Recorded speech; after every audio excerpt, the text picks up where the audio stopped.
تفہیم القرآن سید ابوالعلا مودودی سورہ شورى آیات 11-20 اعوذ باللہ من الشیطان الرجیم بسم اللہ الرحمن الرحیم فاطر السماوات والارض آسمانوں اور زمین کا بنانے والا جعل لکم من انفسکم ازواجا جس نے تمہاری اپنی جنس سے تمہارے لیے جوڑے پیدا کیے وَمِنَ الْأَنْعَامِ أَزْوَاجًا اور اسی طرح جانوروں میں بھی انہی کے ہم جنس جوڑے بنائے يَذْرَؤُكُمْ فِيهِ اور اس طریقے سے وہ تمہاری نسلیں پھیلاتا ہے لَيْسَ كَمِثْلِهِ شَيْئًا کائنات کی کوئی چیز اس کے مشابہ نہیں۔ تفسیر اصل الفاظ ہیں لَيْسَ كَمِثْلِهِ شَيْئًا کوئی چیز اس کے مانند جیسی نہیں۔ مفسرین اور اہل لغت میں سے بعض کہتے ہیں کہ اس میں لفظ مثل پر کاف حرف تشبیہ کا اضافہ محاورے کے طور پر کیا گیا ہے، جس سے مقصود محض بات میں زور پیدا کرنا ہوتا ہے اور عرب میں یہ طرز بیان رائج ہے۔ مثلا شاعر کہتا ہے وَقَدْ لَا كَمِثْلِ جُذُوعِ النَّخْلِ اور ایک دوسرا شاعر کہتا ہے مَا إِن كَمِثْلَهُمْ فِي النَّاسِ مِنْ أَحَدٍ۔ بعض دوسرے حضرات کا قول یہ ہے کہ اس جیسا کوئی نہیں کہنے کے بجائے اس کے مثل جیسا کوئی نہیں کہنے میں مبالغہ ہے۔ مراد یہ ہے کہ اگر بفرض محال اللہ کا کوئی مثل ہوتا تو اس جیسا بھی کوئی نہ ہوتا کجا کہ خود اللہ جیسا کوئی ہو۔ وَهُوَ السَّمِيعُ الْبَصِيرُ وہ سب کچھ سننے اور دیکھنے والا ہے۔ تفسیر یعنی بیک وقت ساری کائنات میں ہر ایک کی سن رہا ہے اور ہر چیز کو دیکھ رہا ہے۔ لَهُ مَقَالِيدُ السَّمَاوَاتِ وَالْأَرْضِ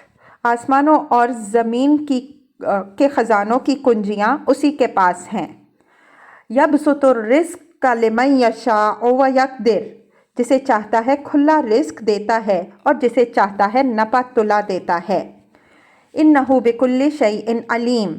اسے ہر چیز کا علم ہے۔ تفسیر یہ دلائل ہیں اس امر کے کہ صرف اللہ تعالیٰ ہی کیوں ولی برحق اور کیوں اسی پر توکل کرنا صحیح ہے اور کیوں اسی کی طرف رجوع کیا جانا چاہیے۔ تشریح کے لیے ملاحظہ ہو تفہیم القرآن جلد سوم سورہ نمل حواشی 73 تا 83 سورہ الروم حواشی 25 تا 31 شرع لکم من الدین ما وصی بہ نوحا والذی اوحینا الیک وما وصینا بہ ابراہیم وموسیٰ وعیسیٰ اس نے تمہارے لیے دین کا وہی طریقہ مقرر کیا جس کا حکم اس نے نوح علیہ السلام کو دیا اور جسے محمد صلی اللہ علیہ وسلم اب تمہاری طرف ہم وحی کے ذریعے بھیج رہے ہیں اور جس کی ہدایت ہم نے ابراہیم علیہ السلام اور موسیٰ علیہ السلام اور عیسیٰ علیہ السلام کو دی۔ ان اقیموا الدین ولا تتفرقوا فیہ کہ اس تاکید کے ساتھ کہ قائم کرو اس دین کو اور اس میں متفرق نہ ہو جاؤ۔ تفسیر یہاں اسی بات کو پھر زیادہ وضاحت کے ساتھ بیان کیا گیا ہے جو پہلی آیت میں ارشاد ہوئی۔ اس میں صاف صاف بتایا گیا ہے کہ محمد صلی اللہ علیہ وسلم کسی نئے مذہب کے بانی نہیں ہیں، نہ انبیاء علیہم السلام میں سے کوئی اپنے کسی الگ مذہب کا بانی گزرا ہے، بلکہ اللہ کی طرف سے ایک ہی دین ہے جسے شروع سے تمام انبیاء علیہم السلام پیش کرتے چلے آ رہے ہیں اور اسی کو محمد صلی اللہ علیہ وآلہ وسلم پیش کر رہے ہیں۔ اس سلسلے میں سب سے پہلے حضرت نوح علیہ السلام کا نام لیا گیا ہے جو طوفان کے بعد موجودہ نسل انسانی کے اولین پیغمبر تھے۔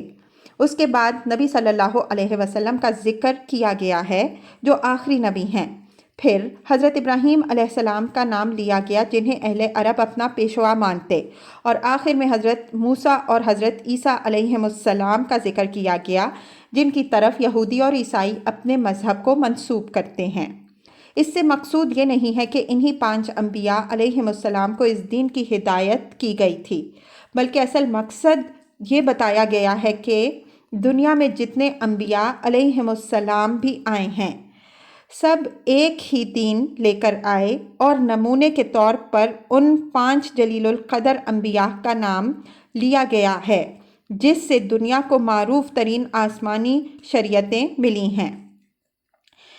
یہ آیت چونکہ دین اور اس کے مقصود پر بڑی اہم روشنی ڈالتی ہے، اس لیے ضروری ہے کہ اس پر پوری طرح غور کر کے اسے سمجھا جائے۔ فرمایا کہ شرع لکم مقرر کیا گیا تمہارے لیے۔ شرع کے لغوی معنی راستہ بتانے کے ہیں اور اصطلاحاً اس سے مراد طریقہ اور ضابطہ اور قاعدہ مقرر کرنا ہے۔ عربی زبان میں اسی اصطلاحی معنی کے لحاظ سے تشریح کا لفظ قانون سازی لیجسلیشن کا، شرع اور شریعت کا لفظ قانون لاء کا اور شارع کا لفظ واضع قانون لاء گیور کا ہم معنی سمجھا جاتا ہے۔ یہ تشریع خداوندی دراصل فطری اور منطقی نتیجہ ہے اس اصولی حقائق کا جو اوپر آیت نمبر 1، 9 اور 10 میں بیان ہوئے ہیں کہ اللہ ہی کائنات کی ہر چیز کا مالک ہے اور وہی انسان کا حقیقی ولی اور انسانوں کے درمیان جس امر میں بھی اختلاف ہو اس کا فیصلہ کرنا اسی کا کام ہے۔ اب چونکہ اصولاً اللہ ہی مالک اور ولی اور حاکم ہے، اس لیے لا محالہ وہی اس کا حق رکھتا ہے کہ انسان کے لیے قانون و ضابطہ بنائے اور اسی کی یہ ذمہ داری ہے کہ انسانوں کو یہ قانون و ضابطہ دے۔ چنانچہ اپنی اس ذمہ داری کو اس نے یوں ادا کر دیا۔ پھر فرمایا من الدین، از قسم دین۔ شاہ ولی اللہ صاحب رحمہ اللہ نے اس کا ترجمہ از آئین کیا ہے، یعنی اللہ تعالیٰ نے جو تشریح فرمائی ہے اس کی نوعیت آئین کی ہے۔ لفظ دین کی جو تشریح ہم اس سے پہلے سورہ زمر حاشیہ نمبر 3 میں کر چکے ہیں، وہ اگر نگاہ میں رہے تو یہ سمجھنے میں کوئی الجھن نہیں پیش آ سکتی کہ دین کے معنی ہی کسی سیادت و حاکمیت تسلیم کر کے اس کے احکام کی اطاعت کرنے کے ہیں۔ اور جب یہ لفظ طریقے کے معنی میں بولا جاتا ہے تو اس سے مراد وہ طریقہ ہوتا ہے جس سے آدمی واجب الاتباع اور جس کے مقرر کرنے والے کو مطاع مانے۔ اسی بنا پر اللہ کے مقرر کیے ہوئے اس طریقے کو دین کی نوعیت رکھنے والی تشریع کہنے کا صاف مطلب یہ ہے کہ اس کی حیثیت محض سفارش، ریکمنڈیشن اور واعظ و نصیحت کی نہیں، بلکہ یہ بندوں کے لیے ان کے مالک کا واجب الاطاعت قانون ہے جس کی پیروی نہ کرنے کے معنی بغاوت کے ہیں، اور جو شخص اس کی پیروی نہیں کرتا وہ دراصل اللہ کی سیادت و حاکمیت اور اپنی بندگی کا انکار کرتا ہے۔ اس کے بعد ارشاد ہوا کہ دین کی نوعیت رکھنے والی یہ تشریع وہی ہے جس کی ہدایت نوح علیہ السلام اور ابراہیم علیہ السلام اور موسیٰ علیہ السلام کو دی گئی، اور اسی کی ہدایت اب محمد صلی اللہ علیہ وآلہ وسلم کو دی گئی۔ اس ارشاد سے کئی باتیں نکلتی ہیں۔ ایک یہ کہ اللہ تعالیٰ نے اپنی اس تشریع کو براہ راست ہر انسان کے پاس نہیں بھیجا، بلکہ وقتاً فوقتاً جب اس نے مناسب سمجھا ہے ایک شخص کو اپنا رسول مقرر کر کے یہ تشریع اس کے حوالے کی ہے۔ دوسرے یہ کہ یہ تشریع ابتدا سے یکساں رہی ہے۔ ایسا نہیں ہے کہ کسی زمانے میں کسی قوم کے لیے کوئی دین مقرر کیا گیا ہو اور کسی زمانے میں کسی اور قوم کے لیے اس سے مختلف اور متضاد دین بھیج دیا گیا ہو۔ خدا کی طرف سے بہت سے دین نہیں آئے، بلکہ جب بھی آیا ہے یہی ایک دین آیا ہے۔ تیسرے یہ کہ اللہ کی سیادت و حاکمیت ماننے کے ساتھ ان لوگوں کی رسالت کو ماننا جن کے ذریعے سے یہ تشریع بھیجی گئی ہے، اور اس وحی کو تسلیم کرنا جس میں یہ تشریع بیان کی گئی ہے، اس دین کا لازمی جز ہے، اور عقل و منطق کا تقاضا بھی یہی ہے کہ اس کو لازمی جز ہونا چاہیے، کیونکہ آدمی اس تشریع کی اطاعت کر ہی نہیں سکتا جب تک وہ اس کے خدا کی طرف سے مستند اوتھینٹک ہونے پر مطمئن نہ ہو۔ اس کے بعد فرمایا کہ ان سب انبیاء علیہم السلام کو دین کی نوعیت رکھنے والی یہ تشریع اس ہدایت اور تاکید کے ساتھ کی گئی تھی کہ اقیم الدین۔ اس فقرے کا ترجمہ شاہ ولی اللہ صاحب رحمہ اللہ نے قائم کنید دین راہ کیا ہے، اور شاہ رفیع الدین صاحب رحمہ اللہ اور شاہ عبد القادر صاحب رحمہ اللہ نے قائم رکھو دین کو۔ یہ دونوں ترجمے درست ہیں۔ اقامت کے معنی قائم کرنے کے بھی ہیں اور قائم رکھنے کے بھی، اور انبیاء علیہم السلام ان دونوں ہی کاموں پر مامور تھے۔ ان کا پہلا فرض یہ تھا کہ جہاں یہ دین قائم نہیں ہے وہاں اسے قائم کریں، اور دوسرا فرض یہ تھا کہ جہاں یہ قائم ہو جائے یا پہلے سے قائم ہو وہاں اسے قائم رکھیں۔ ظاہر بات ہے کہ قائم رکھنے کی نوبت آتی ہی اس وقت ہے جب ایک چیز قائم ہو چکی ہو، ورنہ پہلے اسے قائم کرنا ہوگا، پھر یہ کوشش مسلسل جاری رکھنی پڑے گی کہ وہ قائم رہے۔ اب ہمارے سامنے دو سوالات آتے ہیں، ایک یہ کہ دین کو قائم کرنے سے مراد کیا ہے، اور دوسرے یہ کہ خود دین سے کیا مراد ہے جسے قائم کرنے اور پھر قائم رکھنے کا حکم دیا گیا ہے۔ ان دونوں باتوں کو اچھی طرح سمجھ لینا چاہیے۔ قائم کرنے کا لفظ جب کسی مادی یا جسمانی چیز کے لیے استعمال ہوتا ہے تو اس سے مراد بیٹھے کو اٹھانا ہوتا ہے، مثلاً کسی انسان یا جانور کو اٹھانا یا پڑی ہوئی چیز کو کھڑا کرنا ہوتا ہے، جیسے بانس یا ستون کو قائم کرنا، یا کسی چیز کے بکھرے ہوئے اجزاء کو جمع کر کے اسے بلند کرنا ہوتا ہے، جیسے کسی خالی زمین میں عمارت قائم کرنا۔ لیکن جو چیزیں مادی نہیں بلکہ معنوی ہوتی ہیں، ان کے لیے جب قائم کرنے کا لفظ استعمال کیا جاتا ہے تو اس سے مراد اس چیز کی محض تبلیغ کرنا نہیں بلکہ اس پر کما حقہ عمل درآمد کرنا، اسے رواج دینا اور اسے عملاً نافذ کرنا ہوتا ہے۔ مثلاً جب ہم کہتے ہیں کہ فلاں شخص نے اپنی حکومت قائم کی تو اس کے معنی یہ نہیں ہوتے کہ اس نے اپنی حکومت کی طرف دعوت دی، بلکہ یہ ہوتے ہیں کہ اس نے ملک کے لوگوں کو اپنا مطیع کر لیا اور حکومت کے تمام شعبوں کی ایسی تنظیم کر دی کہ ملک کا سارا انتظام اس کے احکام کے مطابق چلنے لگا۔ اسی طرح جب ہم یہ کہتے ہیں کہ ملک میں عدالتیں قائم ہیں تو اس کے معنی یہ ہوتے ہیں کہ انصاف کرنے کے لیے منصف مقرر ہیں اور وہ مقدمات کی سماعت کر رہے ہیں اور فیصلے دے رہے ہیں، نہ کہ یہ کہ عدل و انصاف کی خوبیاں خوب بیان کی جا رہی ہیں اور لوگ ان کے قائل ہو رہے ہیں۔ اسی طرح جب قرآن مجید میں حکم دیا جاتا ہے کہ نماز قائم کرو تو اس سے مراد نماز کی دعوت و تبلیغ نہیں ہوتی، بلکہ یہ ہوتی ہے کہ نماز کو اس کی تمام شرائط کے ساتھ نہ صرف خود ادا کرو بلکہ ایسا انتظام کرو کہ وہ اہل ایمان میں باقاعدگی کے ساتھ رائج ہو جائے۔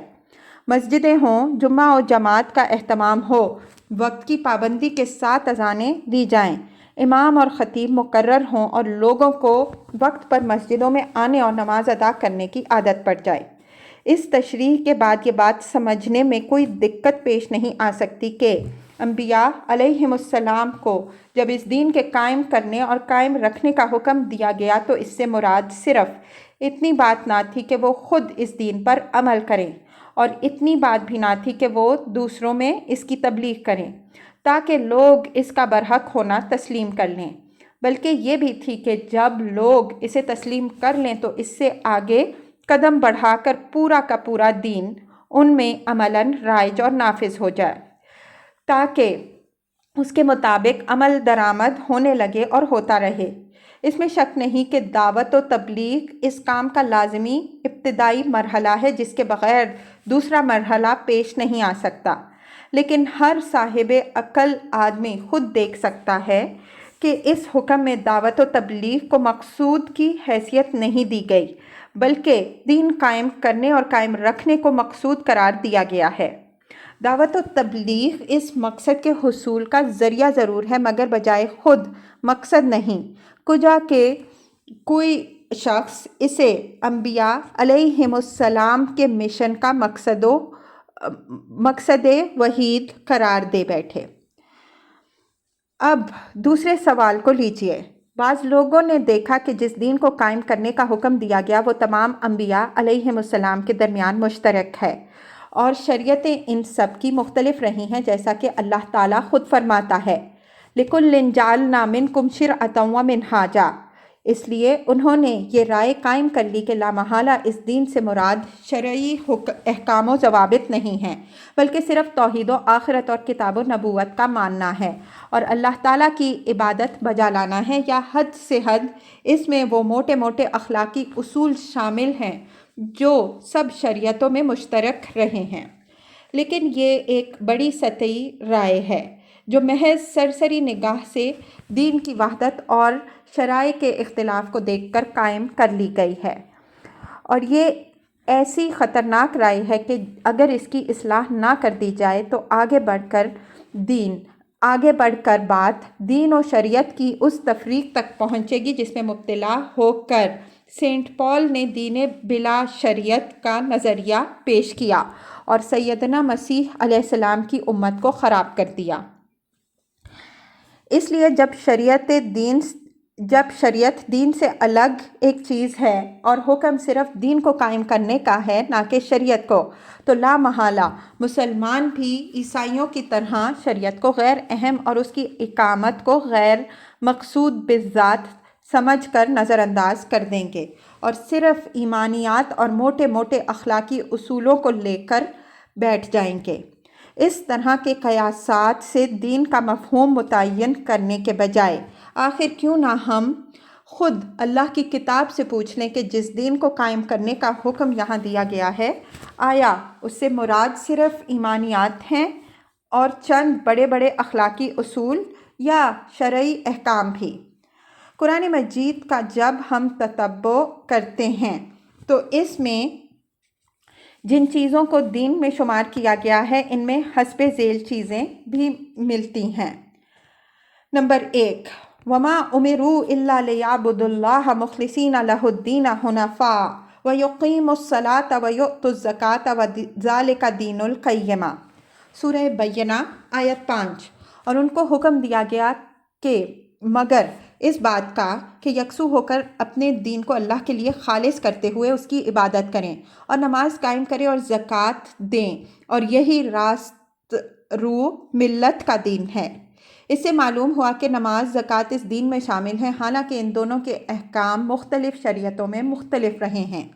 کوئی شخص بھی یہ نہیں کہہ سکتا کہ تمام پچھلی شریعتوں میں نماز کی یہی شکل و حیت رہی ہے،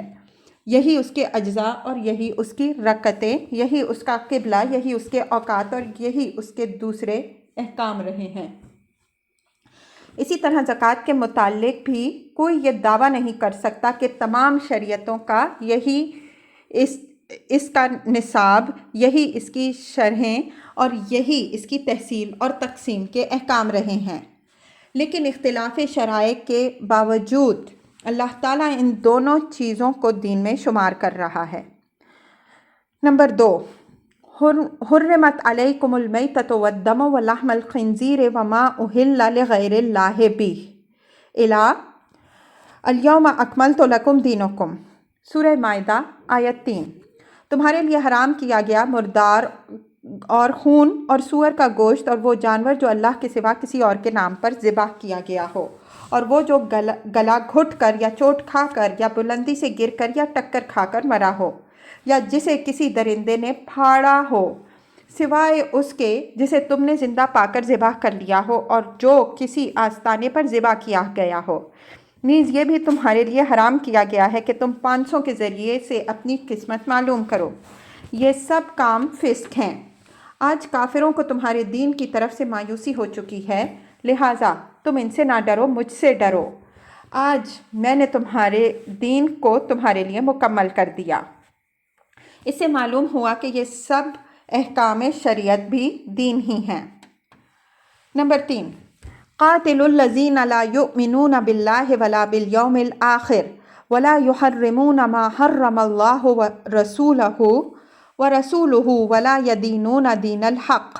سورہ توبہ آیت 29۔ جنگ کرو ان لوگوں سے جو اللہ اور یوم آخر پر ایمان نہیں لاتے اور جو کچھ اللہ اور اس کے رسول نے حرام کیا ہے اسے حرام نہیں کرتے اور دین حق کو اپنا دین نہیں بناتے۔ معلوم ہوا کہ اللہ اور آخرت پر ایمان لانے کے ساتھ حلال و حرام کے ان احکام کو ماننا اور ان کی پابندی کرنا بھی دین ہے، جو اللہ اور اس کے رسول نے دیے ہیں۔ نمبر 4، الزانیۃ والزانی فاجلدوا کل واحد منہما مئۃ جلدہ ولا تأخذکم بہما رأفۃ فی دین اللہ ان کنتم تؤمنون باللہ والیوم الآخر۔ سورہ نور آیت 2۔ زانیہ عورت اور مرد دونوں میں سے ہر ایک کو 100 کوڑے مارو، اور ان پر ترس کھانے کا جذبہ اللہ کے دین کے معاملے میں تم کو دامن گیر نہ ہو، اگر تم اللہ اور روز آخر پر ایمان رکھتے ہو۔ ما کان لیأخذ اخاہ فی دین الملک۔ سورہ یوسف آیت 76۔ یوسف علیہ السلام اپنے بھائی کو بادشاہ کے دین میں پکڑ لینے کا مجاز نہ تھا۔ اس سے معلوم ہوا کہ فوجداری قانون بھی دین ہے۔ اگر آدمی خدا کے فوجداری قانون پر چلے تو وہ خدا کے دین کا پیرو ہے، اور اگر بادشاہ کے قانون پر چلے تو وہ بادشاہ کے دین کا پیرو ہے۔ یہ 4 تو وہ نمونے ہیں جن میں شریعت کے احکام کو بالفاظ صریح دین سے تعبیر کیا گیا، لیکن اس کے علاوہ اگر غور سے دیکھا جائے تو معلوم ہوتا ہے کہ جن گناہوں پر اللہ تعالیٰ نے جہنم کی دھمکی دی ہے، مثلاً زنا، سود خواری، قتل مومن، یتیم کا مال کھانا، باطل طریقوں سے لوگوں کے مال لینا وغیرہ، اور جن جرائم کو خدا کے عذاب کا موجب قرار دیا ہے، مثلاً عمل قوم لوط اور لین دین میں قوم شعیب علیہ السلام کا رویہ، ان کا سد باب لازماً دین ہی میں شمار ہونا چاہیے، اس لیے کہ دین اگر جہنم اور عذاب الہی سے بچانے کے لیے نہیں آیا تو کس چیز کے لیے آیا ہے؟ اسی طرح وہ احکام شریعت بھی دین ہی کا حصہ ہونے چاہیے جن کی خلاف ورزی کو خلود فی النار کا موجب قرار دیا گیا ہے۔ مثلاً میراث کے احکام جن کو بیان کرنے کے بعد آخر میں ارشاد ہوا ہے وَمَن يَعْصِ اللَّهَ وَرَسُولَهُ وَيَتَعَدَّ حُدُودَهُ يُدْخِلْهُ نَارًا خَالِدًا فِيهَا وَلَهُ عَذَابٌ مُّهِينٌ۔ سورہ نساء آیت 14۔ جو اللہ اور اس کے رسول صلی اللہ علیہ وآلہ وسلم کی نافرمانی اور خدا کے حدود سے تجاوز کرے گا، اللہ اس کو دوزخ میں ڈالے گا جس میں وہ ہمیشہ رہے گا، اور اس کے لیے رسوا کن عذاب ہے۔ اسی طرح جن چیزوں کی حرمت اللہ تعالیٰ نے پوری شدت اور قطعیت کے ساتھ بیان کی ہے، مثلاً ماں، بہن اور بیٹی کی حرمت، شراب کی حرمت، چوری کی حرمت، جوئے کی حرمت، جھوٹی شہادت کی حرمت، ان کی تحریم کو اگر اقامت دین میں شامل نہ کیا جائے تو اس کے معنی یہ ہیں کہ اللہ تعالیٰ نے کچھ غیر ضروری احکام بھی دے دیے ہیں جن کا اجر مقصود نہیں ہے۔ اعلیٰ حاصل قیاس جن کاموں کو اللہ تعالیٰ نے فرض قرار دیا ہے، مثلاً روزہ اور حج، ان کی اقامت کو بھی محض اس بہانے اقامت دین سے خارج نہیں کیا جا سکتا کہ رمضان کے 30 روزے تو پچھلی شریعتوں میں نہ تھے، اور کعبے کا حج تو صرف اس شریعت میں تھا جو اولاد ابراہیم علیہ السلام کی اسماعیلی شاخ کو ملی۔ دراصل ساری غلط فہمی صرف اس وجہ سے پیدا ہوئی کہ آیت لِكُلٍّ جَعَلْنَا مِنْكُمْ شِرْعَةً وَمِنْهَاجًا، ہم نے تم میں سے ہر امت کے لیے شریعت اور ایک راہ مقرر کر دی، کا الٹا مطلب لے کر اسے یہ معنی پہنا دیے گئے کہ شریعت چونکہ ہر امت کے لیے الگ تھی اور حکم صرف اس دین کے قائم کرنے کا دیا گیا تھا جو تمام انبیاء علیہم السلام کے درمیان مشترک تھا، اس لیے اقامت دین کے حکم میں اقامت شریعت شامل نہیں ہے، حالانکہ در حقیقت اس آیت کا مطلب اس کے بالکل برعکس ہے۔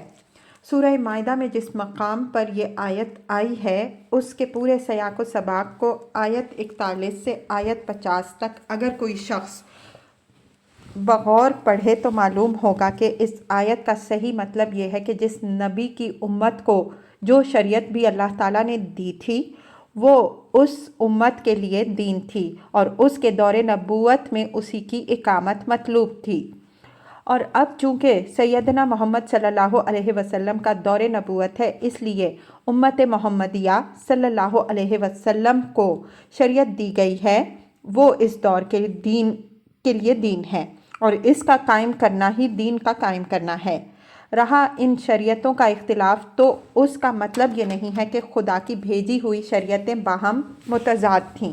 بلکہ اس کا مطلب یہ ہے کہ ان کے جزیات میں حالات کے لحاظ سے کچھ فرق رہا ہے۔ مثال کے طور پر نماز اور روزے کو دیکھیے۔ نماز تمام شریعتوں میں فرض رہی ہے مگر قبلہ ساری شریعتوں کا ایک نہ تھا، اور اس کے اوقات اور رکعات اور اجزاء میں بھی فرق تھا۔ اسی طرح روزہ ہر شریعت میں فرض تھا مگر رمضان کے 30 روزے دوسری شریعتوں میں نہ تھے۔ اس سے یہ نتیجہ نکالنا صحیح نہیں ہے کہ مطلقاً نماز اور روزہ تو اقامت دین میں شامل ہے، مگر ایک خاص طریقے سے نماز پڑھنا اور خاص زمانے میں روزہ رکھنا اقامت دین سے خارج ہے، بلکہ اس سے صحیح طور پر یہ نتیجہ نکلتا ہے کہ وہ یہ ہے کہ ہر نبی کی امت کے لیے اس وقت کی شریعت میں نماز اور روزے کے لیے جو قاعدے مقرر کیے گئے تھے انہی کے مطابق اس زمانے میں نماز پڑھنا اور روزہ رکھنا دین قائم کرنا تھا۔ اب اقامت دین یہ ہے کہ ان عبادتوں کے لیے شریعت محمدیہ صلی اللہ علیہ وسلم میں جو طریقہ رکھا گیا ہے اس کے مطابق انہیں ادا کیا جائے۔ انہی دو مثالوں پر دوسرے تمام احکام شریعت کو بھی قیاس کر لیجئے۔ قرآن مجید کو جو شخص بھی آنکھیں کھول کر پڑھے گا اسے یہ بات صاف نظر آئے گی کہ یہ کتاب اپنے ماننے والوں کو کفر اور کفار کی رعیت فرض کر کے مغلوبانہ حیثیت میں مذہبی زندگی بسر کرنے کا پروگرام نہیں دے رہی، بلکہ یہ اعلانیہ اپنی حکومت قائم کرنا چاہتی ہے، اپنے پیرووں سے مطالبہ کرتی ہے کہ وہ دین حق کو فکری، اخلاقی، تہذیبی اور قانونی سیاسی حیثیت سے غالب کرنے کے لیے جان لڑا دیں، اور ان کو انسانی زندگی کی اصلاح کا وہ پروگرام دیتی ہے جس کے بہت بڑے حصے پر صرف اسی صورت میں عمل کیا جا سکتا ہے جب حکومت کا اقتدار اہل ایمان کے ہاتھ میں ہو۔ یہ کتاب اپنے نازل کیے جانے کا مقصد یہ بیان کرتی ہے کہ اِنَّا أَنزَلْنَا إِلَيْكَ الْكِتَابَ بِالْحَقِّ لِتَحْكُمَ بَيْنَ النَّاسِ بِمَا أَرَاكَ اللَّهُ، سورہ نساء آیت 105۔ اے نبی صلی اللہ علیہ وآلہ وسلم، ہم نے یہ کتاب حق کے ساتھ تم پر نازل کی ہے تاکہ تم لوگوں کے درمیان فیصلہ کرو اس روشنی میں جو اللہ نے تمہیں دکھائی ہے۔ اس کتاب میں زکوٰۃ کی تحصیل و تقسیم کے جو احکام دیے گئے ہیں وہ صریحاً اپنے پیچھے ایک ایسی حکومت کا تصور رکھتے ہیں جو ایک مقرر قاعدے کے مطابق زکوٰۃ وصول کر کے مستحقین کو تک پہنچانے کا ذمہ لے۔ سورہ توبہ آیات 60 تا 103۔ اس کتاب میں سود کو بند کرنے کا جو حکم دیا گیا ہے اور سود خواری جاری رکھنے والوں کے خلاف جو اعلان جنگ کیا گیا ہے وہ اسی صورت میں روبہ عمل آ سکتا ہے جب ملک کا سیاسی اور معاشی نظام پوری طرح اہل ایمان کے ہاتھ میں ہو۔ اس کتاب میں قاتل سے قصاص لینے کا حکم، سورہ بقرہ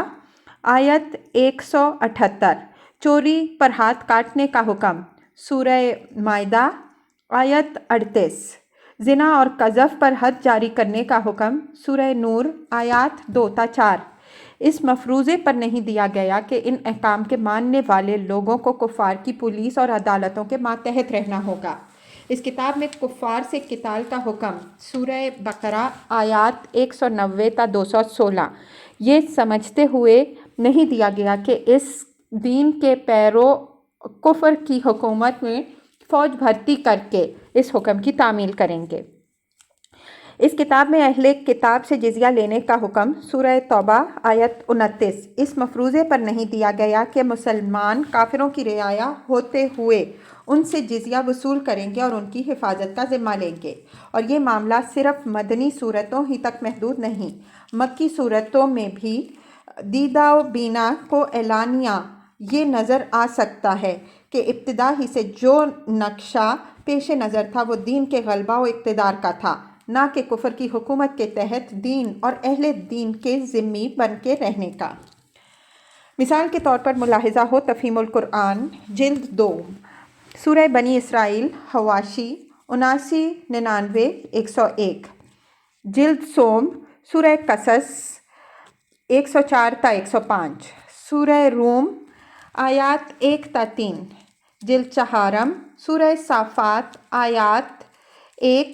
17، 171 تا 179، حواشی 93 تا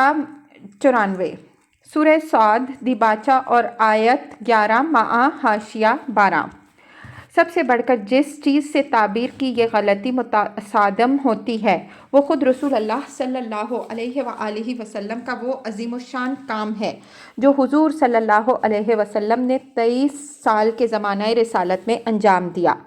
آخر کون نہیں جانتا کہ آپ صلی اللہ علیہ وسلم نے تبلیغ اور تلوار دونوں سے پورے عرب کو مسخر کیا اور اس میں ایک مکمل حکومت کا نظام ایک مفصل شریعت کے ساتھ قائم کر دیا جو اعتقادات اور عبادات سے لے کر شخصی کردار، اجتماعی اخلاق، تہذیب و تمدن، معیشت و معاشرت، سیاست و عدالت اور صلح و جنگ تک زندگی کے تمام گوشوں پر حاوی تھی۔ اگر حضور صلی اللہ علیہ وآلہ وسلم کے اس پورے کام کو اقامت دین کے اس حکم کی تفسیر نہ مانا جائے جو اس آیت کے مطابق تمام انبیاء علیہم السلام سمیت آپ صلی اللہ علیہ وآلہ وسلم کو دیا گیا تھا، تو پھر اس کے دو معنی ہو سکتے ہیں۔ یا تو معاذ اللہ حضور صلی اللہ علیہ وسلم پر یہ الزام عائد کیا جائے کہ آپ صلی اللہ علیہ وآلہ وسلم مامور تو صرف ایمانیات اور اخلاق کے موٹے موٹے اصولوں کی محض تبلیغ و دعوت پر ہوئے تھے، مگر آپ صلی اللہ علیہ وآلہ وسلم نے اس سے تجاوز کر کے بطور خود ایک حکومت قائم کر دی اور ایک مفصل قانون بنا ڈالا جو شرائع انبیاء علیہم السلام کی قدر مشترک سے مختلف بھی تھا اور زائد بھی تھا۔ یا پھر اللہ تعالیٰ پر یہ الزام رکھا جائے کہ وہ سورہ شورا میں مذکور بالا اعلان کر چکنے کے بعد خود اپنی بات سے منحرف ہو گیا اور اس نے اپنے آخری نبی سے صرف وہ کام لیا جو اس صورت کے اعلان کردہ اقامت دین سے بہت کچھ زائد اور مختلف تھا، بلکہ اس کام کی تکمیل پر اپنے پہلے اعلان کے خلاف یہ دوسرا اعلان بھی کر دیا کہ الیوم اکملت لکم دینکم، آج میں تمہارے لیے تمہارا دین مکمل کرتا ہوں۔ اعاذنا اللہ من ذالک۔ ان دو صورتوں کے سوا کوئی تیسری صورت ایسی نکلتی ہو جس سے اقامت دین کی یہ تعبیر قائم رہے اور اللہ یا اس کے رسول صلی اللہ علیہ وآلہ وسلم پر کوئی الزام بھی عائد نہ ہوتا ہو تو ہم ضرور اسے معلوم کرنا چاہیں گے۔ اقامت دین کا حکم دینے کے بعد آخری بات جو اللہ تعالیٰ نے اس آیت میں ارشاد فرمائی ہے وہ یہ ہے کہ وَلَا تَتَفَرَّقُوا فِيهِ، دین میں تفرقہ نہ برپا کرو یا اس کے اندر متفرق نہ ہو جاؤ۔ دین میں تفرقہ سے مراد یہ ہے کہ آدمی دین کے اندر اپنی طرف سے کوئی نرالی بات ایسی نکالے جس کی کوئی معقول گنجائش اس میں نہ ہو اور اصرار کرے کہ اس کی نکالی ہوئی بات ماننے ہی پر کفر و ایمان کا مدار ہے، پھر جو ماننے والے ہوں انہیں لے کر نہ ماننے والوں سے جدا ہو جائے۔ یہ نرالی بات کئی طرح سے ہو سکتی ہے، وہ یہ بھی ہو سکتی ہے کہ دین میں جو چیز نہ تھی وہ اس میں لا کر شامل کر دی جائے، یہ بھی ہو سکتی ہے کہ دین میں جو بات شامل تھی اسے نکال کر باہر کیا جائے، یہ بھی ہو سکتی ہے کہ دین کی نصوص میں تحریف کی حد تک پہنچی ہوئی تعویلات کر کے نرالے عقائد اور انوکھے اعمال ایجاد کیے جائیں، اور یہ بھی ہو سکتی ہے کہ دین کی باتوں میں رد و بدل کر کے اس کا حلیہ بگاڑا جائے، مثلاً جو چیز اہم تھی اسے غیر اہم بنا دیا جائے اور جو چیز حد سے حد مباح کے درجے میں تھی اسے فرض و واجب بلکہ اس سے بھی بڑھا کر اسلام کا رکن بنا دیا جائے۔ اسی طرح کی حرکتوں سے انبیاء علیہم السلام نے امتوں میں پہلے تفرقہ برپا اسی طرح کی حرکتوں سے انبیاء علیہم السلام کی امتوں میں پہلے تفرقہ برپا ہوا، پھر رفتہ رفتہ ان فرقوں کے مذاہب بالکل الگ مستقل ادیان بن گئے جن کے ماننے والوں میں اب یہ تصور تک باقی نہیں رہا ہے کہ کبھی ان سب کی اصل ایک تھی۔ اس تفرقے کا اس جائز اور معقول اختلاف رائے سے کوئی تعلق نہیں ہے جو دین کے احکام کو سمجھنے اور نصوص پر غور کر کے ان سے مسائل مستنبط کرنے میں فطری طور پر اہل علم کے درمیان واقع ہوتا ہے اور جس کے لیے خود کتاب اللہ کے الفاظ میں لغت اور محاورے اور قواعد زبان کے لحاظ سے گنجائش ہوتی ہے۔ اس موضوع پر تفصیلی بحث کے لیے ملاحظہ ہو تفہیم القرآن جلد اول سورہ بقرہ حاشیہ 220، آل عمران حواشی 16 تا 17، سورہ نساء 112 تا 216، سورہ مائدہ 101، سورہ انعام 141 جلد دوم، سورہ نحل حواشی 117 تا 121، جلد سوم سورہ انبیاء حواشی 79 تا 91، سورہ الحج حواشی 114 تا 117، سورہ مومنون 45 تا 48، سورہ قصص 72 تا 74، سورہ روم 50 تا 51۔ کبر علی المشرکین ما تدعوہم الیہ، ان مشرکین کو سخت ناگوار ہوئی ہے وہ بات جس کی طرف اے محمد صلی اللہ علیہ وسلم تم ان کو دعوت دے رہے ہو۔ اللہ یجتبی الیہ من یشاء، اللہ جسے چاہتا ہے اپنا کر لیتا ہے، ویہدی الیہ من ینیب، اور وہ اپنی طرف آنے کا راستہ اسی کو دکھاتا ہے جو اس کی طرف رجوع کرے۔ تفسیر، یہاں پھر وہی بات دہرائی گئی ہے جو اس سے پہلے آیت 8 تا 9 میں ارشاد ہوئی اور جس کی تشریح ہم نے حاشیہ نمبر 11 میں کی۔ اس جگہ یہ بات ارشاد فرمانے کا مدعا یہ ہے کہ تم ان لوگوں کے سامنے دین کی صاف شاہراہ پیش کر رہے ہو اور یہ نادان اس بات کی قدر کرنے کے بجائے الٹے اس پر بگڑ رہے ہیں، مگر انہی کے درمیان انہی کی قوم میں وہ لوگ موجود ہیں جو اللہ کی طرف رجوع کر رہے ہیں اور اللہ بھی انہیں کھینچ کھینچ کر اپنی طرف لا رہا ہے۔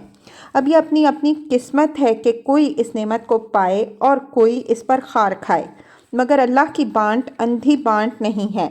وہ اسی کو اپنی طرف کھینچتا ہے جو اس کی طرف بڑھے۔ دور بھاگنے والوں کے پیچھے دوڑنا اللہ کا کام نہیں ہے۔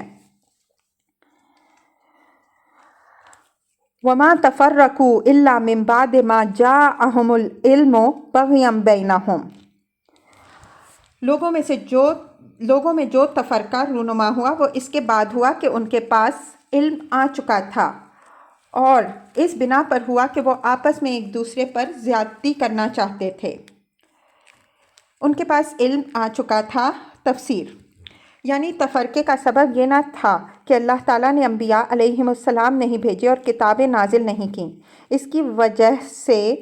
لوگ راہ راست نہ جاننے کے باعث اپنے اپنے الگ مذہب اور مدارس فکر اور نظام زندگی خود ایجاد کر بیٹھے، بلکہ یہ تفرقہ ان میں اللہ کی طرف سے علم آ جانے کے بعد رونما ہوا۔ اس لیے اللہ اس کا ذمہ دار نہیں ہے بلکہ وہ لوگ خود اس کے ذمہ دار ہیں جنہوں نے دین کے صاف صاف اصول اور شریعت کے واضح احکام سے ہٹ کر نئے نئے مذاہب و مسالک بنائے، ایک دوسرے پر زیادتی کرنا چاہتے ہیں۔ تفسیر، یعنی اس تفرقہ پردازی کا محرک کوئی نیک جذبہ نہیں تھا بلکہ یہ اپنی نرالی اپج دکھانے کی خواہش، اپنا الگ جھنڈا بلند کرنے کی فکر، آپس میں ضدم زدہ، ایک دوسرے کو زک دینے کی کوشش اور مال و جاہ کی طلب کا نتیجہ تھی۔ ہوشیار اور حوصلہ مند لوگوں نے دیکھا کہ بندگان خدا اگر سیدھے سیدھے خدا کے دین پر چلتے رہیں تو بس ایک خدا ہوگا جس کے آگے لوگ جھکیں گے، ایک رسول ہوگا جس کو لوگ پیشوا اور رہنما مانیں گے، ایک کتاب ہوگی جس کی طرف لوگ رجوع کریں گے، اور ایک صاف عقیدہ اور بے لاگ ضابطہ ہوگا جس کی پیروی وہ کرتے رہیں گے۔ اس نظام میں ان کی اپنی ذات کے لیے کوئی مقام امتیاز نہیں ہو سکتا جس کی طرف لوگ رجوع کریں، اور ایک صاف عقیدہ اور بے لاگ ضابطہ ہوگا جس کی پیروی وہ کرتے رہیں۔ اس نظام میں ان کی اپنی ذات کے لیے کوئی مقام امتیاز نہیں ہو سکتا جس کی وجہ سے ان کی مشیت چلے اور لوگ ان کے گرد جمع ہوں اور ان کے آگے سر بھی جھکائیں اور جیبیں بھی خالی کریں۔ یہی وہ اصل سبب ہے جو نئے نئے عقائد اور فلسفے، نئے نئے طرز عبادت اور مذہبی مراسم اور نئے نئے نظام حیات ایجاد کرنے کا محرک بنا، اور اسی نے خلق خدا کے ایک بڑے حصے کو دین کی صاف شاہراہ سے ہٹا کر مختلف راہوں پر پراگندہ کر دیا۔ پھر یہ پراگندگی ان گروہوں کی باہمی بحث و جدال اور مذہبی و معاشی اور سیاسی کشمکش کی بدولت شدید تلخیوں میں تبدیل ہوتی چلی گئی، یہاں تک کہ نوبت ان خونریزیوں تک پہنچی جن کے چھینٹوں سے تاریخ انسانی سرخ ہو رہی ہے۔ وَلَوْلَا كَلِمَةٌ سَبَقَتْ مِنْ رَبِّكَ إِلَىٰ أَجَلٍ مُّسَمًّى لَقُضِيَ بَيْنَهُمْ، اگر تیرا رب پہلے ہی یہ نہ فرما چکا ہوتا کہ ایک وقت مقرر تک فیصلہ ملتوی رکھا جائے گا تو ان کا قضیہ چکا دیا گیا ہوتا۔ تفسیر: یعنی دنیا ہی میں عذاب دے کر ان سب لوگوں کا خاتمہ کر دیا جاتا جو گمراہیاں نکالنے اور جان بوجھ کر ان کی پیروی کرنے کے مجرم تھے، اور صرف راہ راست پر چلنے والے باقی رکھے جاتے، جس سے یہ بات واضح ہو جاتی کہ خدا کے نزدیک حق پر کون ہے اور باطل پر کون۔ لیکن اللہ تعالیٰ نے یہ دو ٹوک فیصلہ قیامت تک کے لیے ملتوی کر رکھا ہے، کیونکہ دنیا میں یہ فیصلہ کر دینے کے بعد بنی نوع انسان کی آزمائش بے معنی ہو جاتی ہے۔ وَإِنَّ الَّذِينَ أُورِثُوا الْكِتَابَ مِن بَعْدِهِمْ لَفِي شَكٍّ مِّنْهُ مُرِيبٍ، اور حقیقت یہ ہے کہ اگلوں کے بعد جو لوگ کتاب کے وارث بنائے گئے وہ اس کی طرف سے بڑے اضطراب انگیز شک میں پڑے ہوئے ہیں۔ تفسیر: مطلب یہ ہے کہ ہر نبی اور اس کے قریبی تابعین کا دور گزر جانے کے بعد جب پچھلی نسلوں تک کتاب اللہ پہنچی تو انہوں نے اسے یقین و اعتماد کے ساتھ نہیں لیا، بلکہ وہ اس کے متعلق سخت مشکوک اور ذہنی الجھنوں میں مبتلا ہو گئیں۔ اس حالت میں ان کے مبتلا ہو جانے کے بعد کے بہت سے وجوہ تھے جنہیں ہم اس صورتحال کا مطالعہ کر کے بآسانی سمجھ سکتے ہیں جو تورات و انجیل کے معاملے میں پیش آئی ہیں۔ ان دونوں کتابوں کو اگلی نسلوں نے ان کی اصل حالت پر اس کی اصل عبارت اور زبان میں محفوظ رکھ کر پچھلی نسلوں تک نہیں پہنچایا۔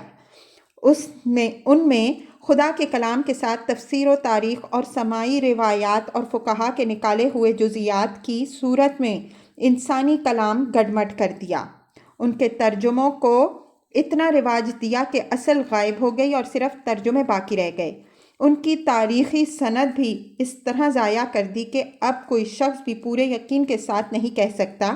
کہ جو کتاب اس کے ہاتھ میں ہے وہ وہی ہے جو حضرت موسیٰ علیہ السلام یا حضرت عیسیٰ علیہ السلام کے ذریعے سے دنیا والوں کو ملی تھی۔ پھر ان کے اکابر نے وقتاً فوقتاً مذہب، الہیات، فلسفہ، قانون، طبیعت، نفسیات اور اجتماعیات کی ایسی بحثیں چھیڑیں اور ایسے نظام فکر بنا ڈالے جن کی بھول بھلائیوں میں پھنس کر لوگوں کے لیے یہ طے کرنا محال ہو گیا کہ ان پیچیدہ راستوں کے درمیان حق کی سیدھی شاہراہ کون سی ہے۔ اور چونکہ کتاب اللہ اپنی اصلی حالت اور قابل اعتماد صورت میں موجود نہ تھی، اس لیے لوگ کسی ایسی سند کی طرف رجوع بھی نہ کر سکتے تھے جو حق کو باطل سے ممیز کرنے میں ان کی مدد کرتی۔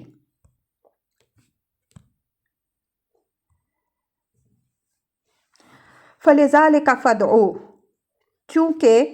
یہ حالت پیدا ہو چکی ہے اس لیے اے محمد صلی اللہ علیہ وسلم اب تم اسی دین کی دعوت دو۔ وَاسْتَقِمْ كَمَا أُمِرْتَ، اور جس طرح تمہیں حکم دیا گیا ہے اس پر مضبوطی سے قائم ہو جاؤ۔ وَلَا تَتَّبِعْ أَهْوَاءَهُمْ، اور ان لوگوں کی خواہشات کی اتباع نہ کرو۔ تفسیر: یعنی ان کو راضی کرنے کے لیے دین کے اندر کوئی رد و بدل اور کمی بیشی نہ کرو، کچھ لو اور کچھ دو کے اصول پر ان گمراہ لوگوں سے کوئی مصالحت نہ کرو۔ ان کے اوہام و تعصبات اور جاہلانہ طور طریقوں کے لیے دین میں کوئی گنجائش محض اس لالچ میں آ کر نہ نکالو کہ کسی نہ کسی طرح یہ دائرہ اسلام میں آ جائیں۔ جس کو ماننا ہے خدا کے اصلی اور خالص دین کو جیسا اس نے بھیجا ہے سیدھی طرح مان لے، اور نہ ورنہ جس سے جہنم میں جا گرنا چاہے جا گرے۔ خدا کا دین لوگوں کی خاطر نہیں بدلا جا سکتا۔ لوگ اگر اپنی فلاح چاہتے ہیں تو خود اپنے آپ کو بدل کر اس کے مطابق بنائیں۔ وَقُلْ آمَنْتُ بِمَا أَنزَلَ اللَّهُ مِنْ کتاب، اور ان سے کہہ دو اللہ نے جو کتاب نازل کی ہے میں اس پر ایمان لایا۔ تفسیر: بالفاظ دیگر میں ان تفرقہ پرداز لوگوں کی طرح نہیں ہوں جو خدا کی بھیجی ہوئی بعض کتابوں کو مانتے ہیں اور بعض کو نہیں مانتے، میں ہر اس کتاب کو مانتا ہوں جسے خدا نے بھیجا ہے۔ وَأُمِرْتُ لِأَعْدِلَ بَيْنَكُمْ، اور مجھے حکم دیا گیا ہے کہ میں تمہارے درمیان انصاف کروں۔ تفسیر۔ اس جامع فکرے کے کئی مطلب ہیں۔ ایک مطلب یہ ہے کہ میں ان ساری گروہ بندیوں سے الگ رہ کر بے لاگ انصاف پسندی اختیار کرنے پر مامور ہوں۔ میرا کام یہ نہیں ہے کہ کسی گروہ کے حق میں اور کسی کے خلاف تعصب برتوں۔ میرا سب انسانوں سے یکساں تعلق ہے اور وہ ہے سراسر عدل و انصاف کا تعلق۔ جس کی جو بات حق ہے میں اس کا ساتھی ہوں، خواہ وہ غیروں کا غیر ہی کیوں نہ ہو، اور جس کی جو بات حق کے خلاف ہے میں اس کا مخالف ہوں، خواہ وہ میرا قریب ترین رشتہ دار ہی کیوں نہ ہو۔ دوسرا مطلب یہ ہے کہ جس حق کو تمہارے سامنے پیش کرنے پر میں مامور ہوں، اس میں کسی کے لیے کوئی امتیاز نہیں ہے، بلکہ وہ سب کے لیے یکساں ہیں۔ اس میں اپنے اور غیر، بڑے اور چھوٹے، غریب اور امیر، شریف اور کمین کے لیے الگ الگ حقوق نہیں ہیں، بلکہ جو کچھ ہے وہ سب کے لیے حق ہے، جو گناہ ہے وہ سب کے لیے گناہ ہے، جو حرام ہے وہ سب کے لیے حرام ہے، اور جو جرم ہے وہ سب کے لیے جرم ہے۔ اس بے لاگ ضابطے میں میری ذات کے لیے کوئی استثناء نہیں۔ تیسرا مطلب یہ ہے کہ میں دنیا میں عدل قائم کرنے پر مامور ہوں۔ میرے سپرد یہ کام کیا گیا ہے کہ میں لوگوں کے درمیان انصاف کروں اور ان بے اعتدالیوں اور بے انصافیوں کا خاتمہ کر دوں جو تمہاری زندگیوں میں، تمہارے معاشرے میں پائی جاتی ہیں۔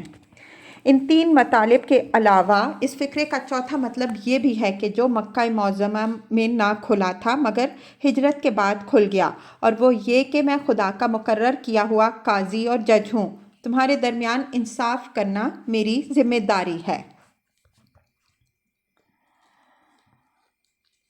اللہ ربنا و ربکم، اللہ ہی ہمارا رب بھی ہے اور تمہارا رب بھی۔ لنا اعمالنا و لکم اعمالکم، ہمارے اعمال ہمارے لیے ہیں اور تمہارے اعمال تمہارے لیے۔ تفسیر۔ یعنی ہم میں سے ہر ایک اپنے اپنے عمل کا خود ذمہ دار اور جواب دہ ہے۔ اگر تم نیکی کرو گے تو اس کا پھل ہمیں نہیں پہنچے گا بلکہ تم ہی اس سے متمتع ہوگے، اور اگر ہم برائی کریں گے تو اس کی پاداش میں تم نہیں پکڑے جاؤ گے بلکہ ہمیں خود اس کا خمیازہ بھگتنا پڑے گا۔ یہی بات سورہ بقرہ آیت 129، سورہ یونس آیت 41، سورہ ہود آیت 35 اور سورہ قصص آیت 55 میں اس سے پہلے ارشاد ہو چکی ہے۔ لا حجت بیننا و بینکم، ہمارے اور تمہارے درمیان کوئی جھگڑا نہیں۔ تفسیر۔ یعنی معقول دلائل سے بات سمجھانے کا جو حق تھا وہ ہم نے ادا کر دیا، اب خواہ مخواہ تو میں کرنے سے کیا حاصل؟ تم اگر جھگڑا کرو بھی تو ہم تم سے جھگڑنے کے لیے تیار نہیں ہیں۔ اللہ یجمع بیننا و الیہ المصیر، اللہ ایک روز ہم سب کو جمع کرے گا اور اسی کی طرف ہم سب کو جانا ہے۔